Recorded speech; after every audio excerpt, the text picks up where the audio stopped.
Okay, here we are at part 2 of Socialism Mythbusters series, myths from an American perspective, the things Americans say about why they couldn't possibly ever do socialism in America, why it would be bad to do these things.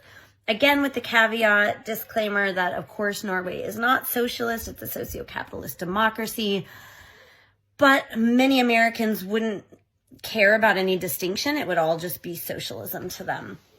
And Norway's a good model, once again, because it both gets a pass from a lot of Americans where they don't say, oh, this is, they don't call it the sort of like evil socialism that they talk about when they talk about like Eastern European countries. And yet they probably would have a problem with a lot of the socialized systems that Norway has. So it's this model that's like, I think Norway calls American conservatives bluff. It's like, if you dislike socialism, then you should be disliking this. Or if you like Norway, then you have to accept this thing. So this is why I'm doing this series. This one's so easy, though.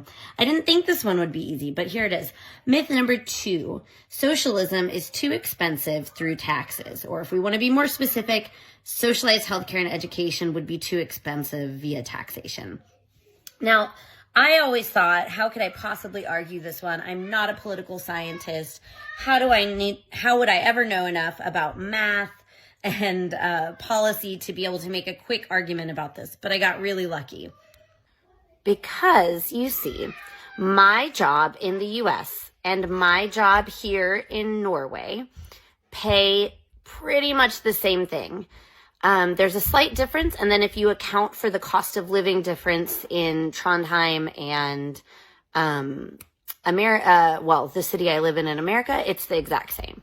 But even that difference is something like maybe 1,000 or 2,000 American dollars difference over a year. So even that difference is not much. So nobody come after me saying that cost of living difference is the cost of socialism. It's not.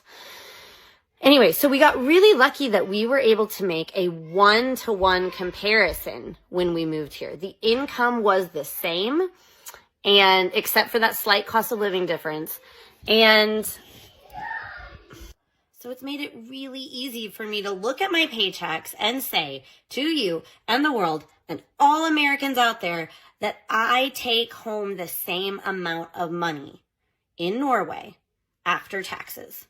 I have the same base pay. I take home the same amount of money.